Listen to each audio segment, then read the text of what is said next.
with your landscapes, you make calendars each year. How did you get started, and what advice would you give for someone who wants to produce a local calendar and potentially even sell some of them?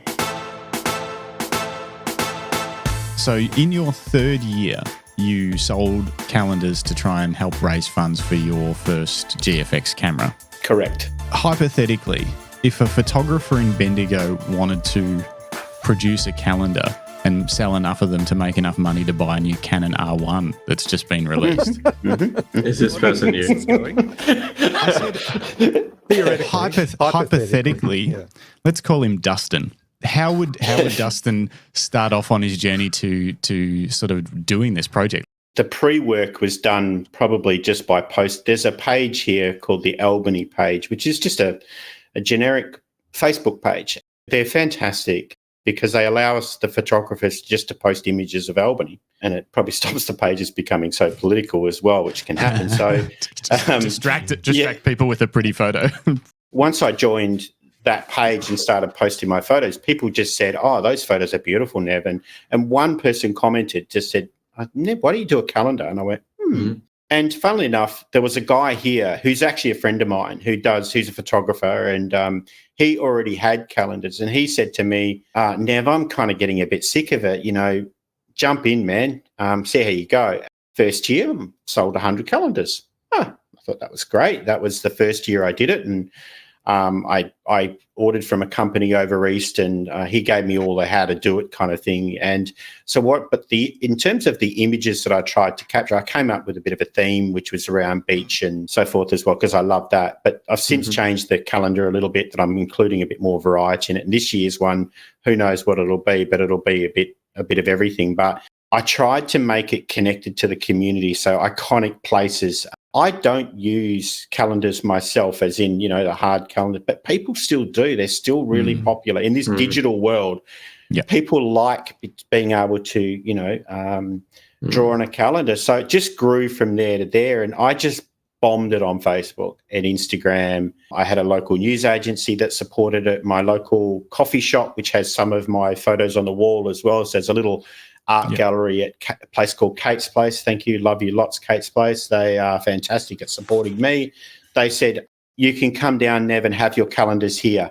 So I post up Saturday morning, you can come and buy a calendar. So I was just getting walk-ins as well. And people were coming in going, "Oh, can I get 10? And I'm like, "Oh, I've only got Christmas 6 gifts here." So I kept having to order more. So last year, I think I sold 512. Wow.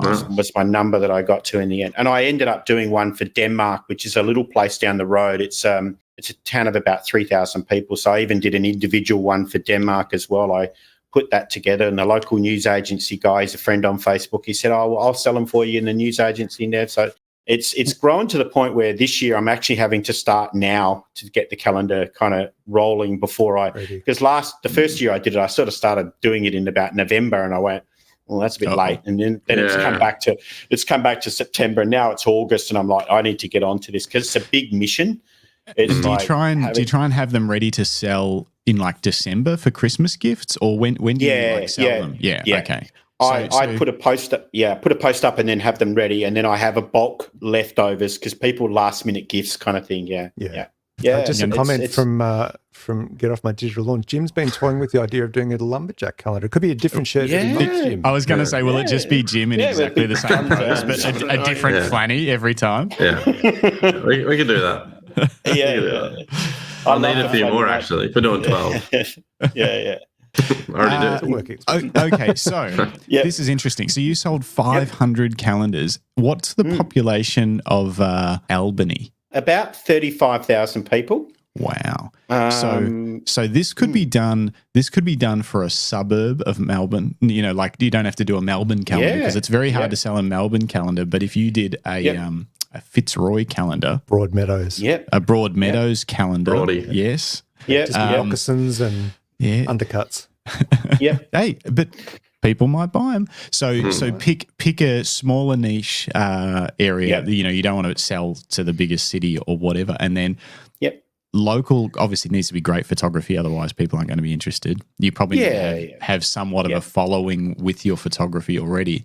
Were the photos in the calendar photos you'd already posted online, or were they new content that people hadn't seen before? Like, what about that? A little bit of a mixture of both. So what I'd noticed is you can have a look at the posts where I've gone, wow, that photo was really popular. Knock that one down. So I almost had, yeah, exactly. I almost had 6 or 7 photos that were really beautiful ones that I was going to, and then the last sort of 5 or 6 photos were going to be ones where I kind of picked and choose. Because the first 3 have been landscape, seascape, sort of mountainscape photos, I picked them with the season. So, for the summer ones, they were beachy, and then I had some winter ones of the mountains and trails and stuff, and then a cold jetty shot. And then coming into the spring, there was a beautiful canola photo as well. So I tried to make it seasonal, that as the months passed, the photo would match the season.